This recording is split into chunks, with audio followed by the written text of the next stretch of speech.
गजाननं गणाधिसेवितं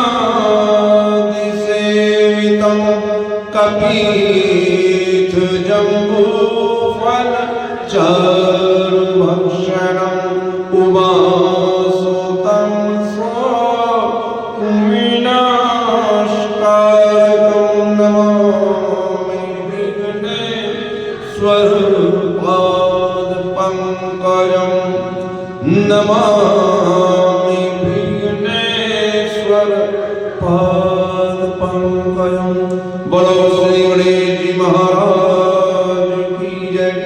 श्री वृंदावन बिहारी लाल की जय।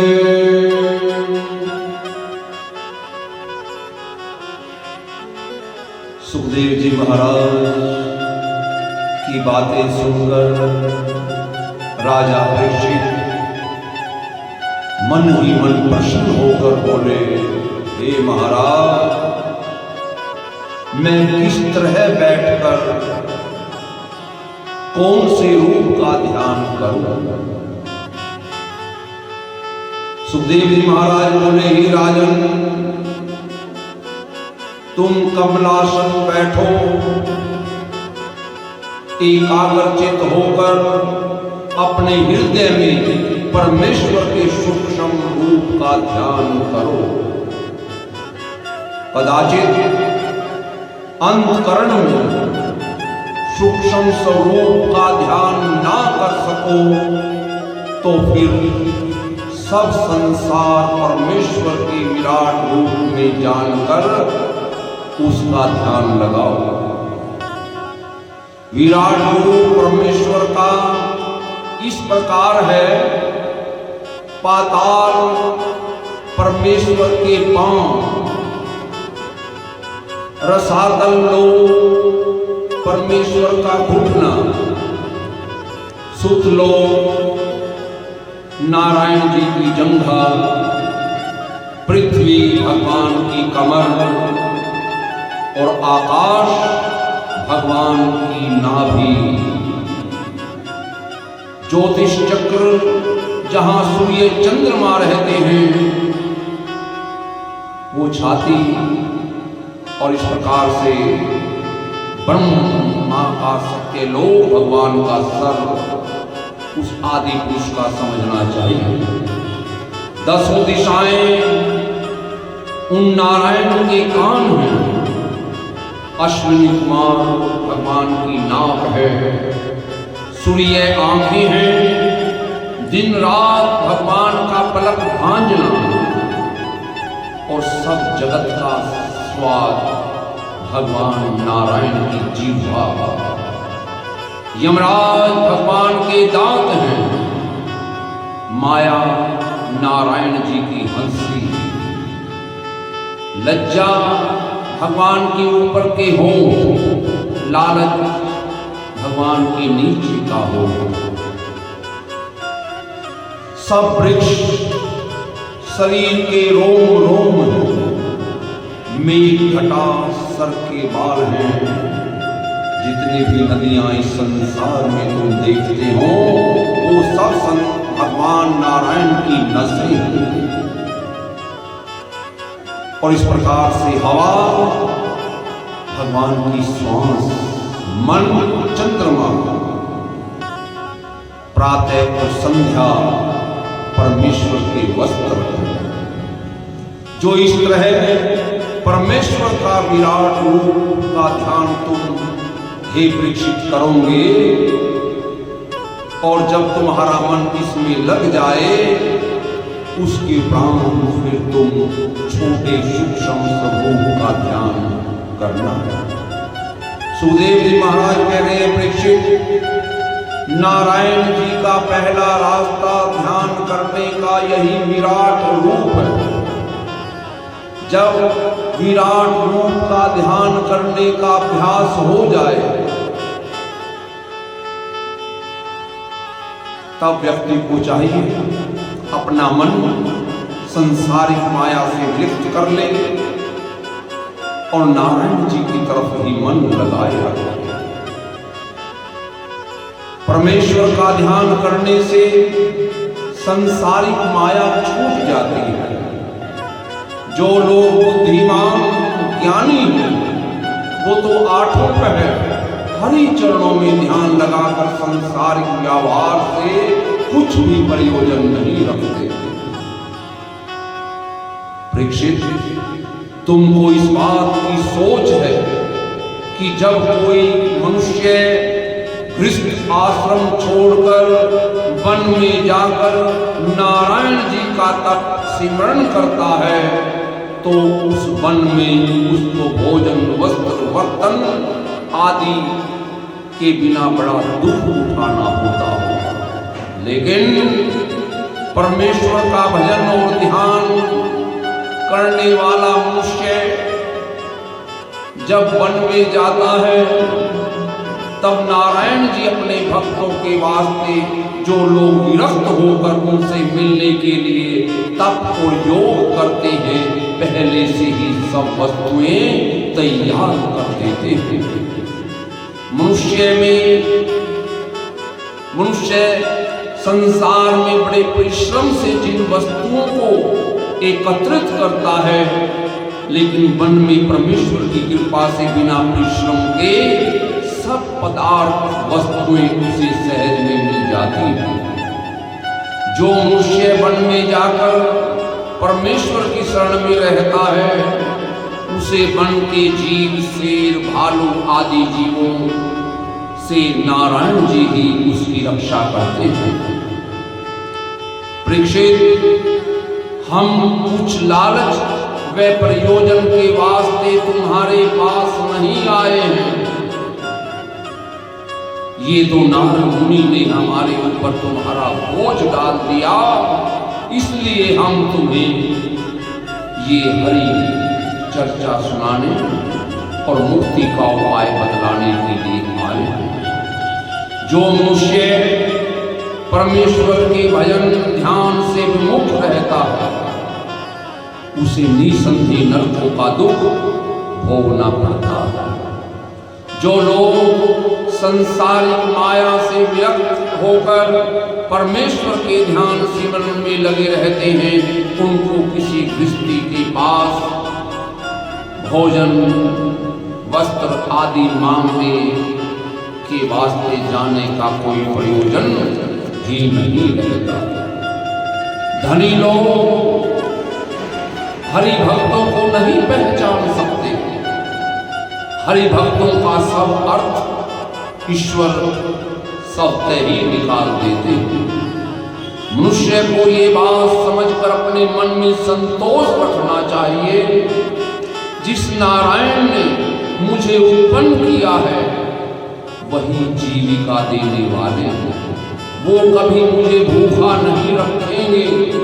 जब मैं माँ के पेट में था तब वही परमेश्वर मुझे वहीं भोजन पहुंचाते थे, और वो नारायण मुझे कैसे भूखा रखेंगे। उन्हीं परमेश्वर ने उत्पन्न होने से पहले हमारी माँ की छाती में हमारे पीने के वास्ते दूध तैयार कर रखा था। थोड़ा सा विचार करके देखो, मांस के कूंचों में कैसे दूध उत्पन्न हो गया। ये परमेश्वर की ही दया और कृपा है जो वहां दूध उत्पन्न हुआ। ये हाल देखने पर भी जो मनुष्य संतोष नहीं रखता, परमेश्वर को भूलकर अपने खाने पहनने की चिंता करता है, उसे महामूर्ख समझना चाहिए। देखो, विचार करो, जो कोई गाय, बैल आदि पशुओं को अपने द्वार पर बांधता है तो बांधने वाले व्यक्ति को उसकी घास, पानी, दाने की फिक्र बनी रहती है। और नारायण जी जो सभी की जीविका देने वाले हैं, वो कैसे अपने दास की चिंता छोड़कर उसे भूखा रख सकते हैं। उस समय तो परमेश्वर ने तुमको नहीं भुलाया जब तुम एक बूंद पानी के समान थे और फिर परमेश्वर ने अपनी माया से, अपनी महिमा से तुम्हारे हाथों में 10 उंगलियां लगाई, 2 कंधे बनाए, 2 भुजाएं बनाए, और अब तुम किस तरह जानते हो कि नारायण जी तुम्हें भूल जाएंगे। हे परीक्षित, किसमें इतनी सामर्थ्य है जो परमेश्वर के गुणों का वर्णन कर सके। इसलिए जब मन शुद्ध हो जाए, व्यक्ति को चाहिए परमेश्वर के विराट रूप के ध्यान के बाद उनका सूक्ष्म रूप का सिमरन करे। इति से भागवत सकल कथा विराम। बोलो श्री विष्णु भगवान की जय।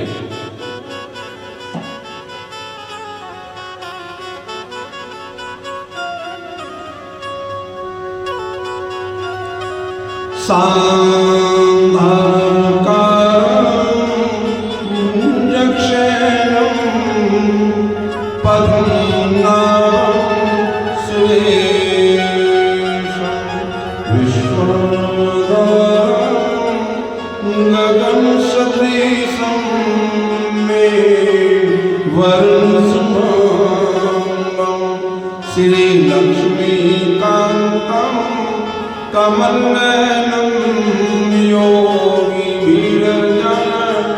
गम्यं वन्दे विष्णुभयहरं सर्वलोकैकनाथं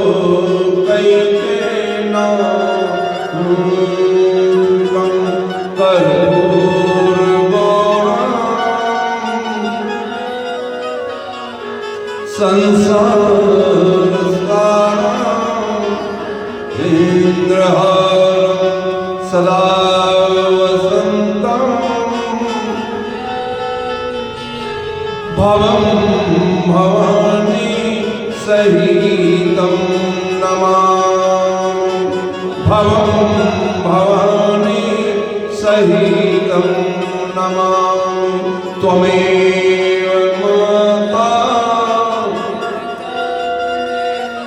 त्वमेव बन्धुश्च सखा त्वमेव विद्या त्वमेव सर्वं मम त्वमेव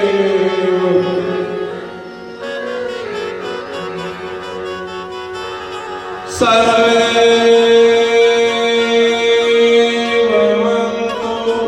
सुखिनः सर्वे सन्तु निरामयाः सर्वे भद्राणि पश्यन्तु मा कश्चित् दुःखभाग् भवेत्।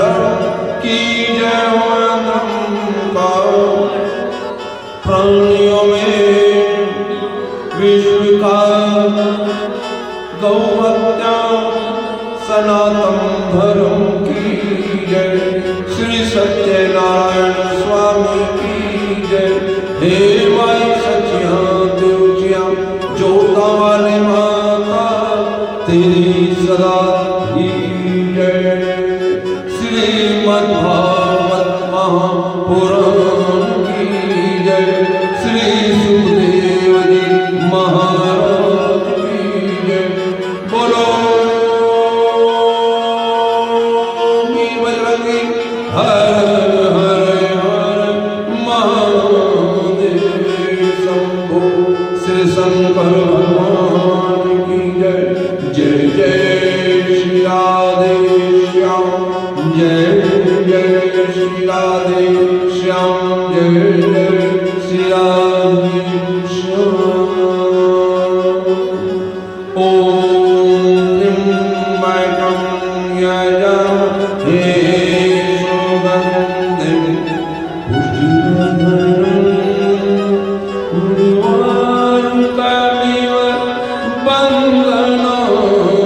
मृत्योर्मोक्षीय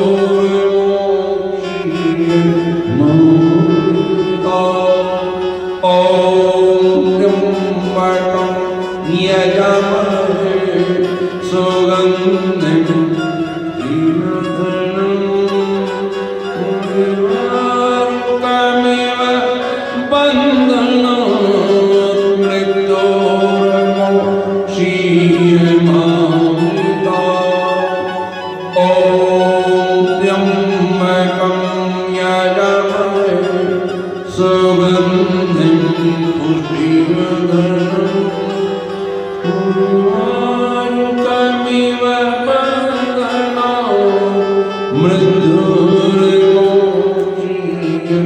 मामृता। ओम शांति शांति शांति। जय जय श्री राधे श्याम जय।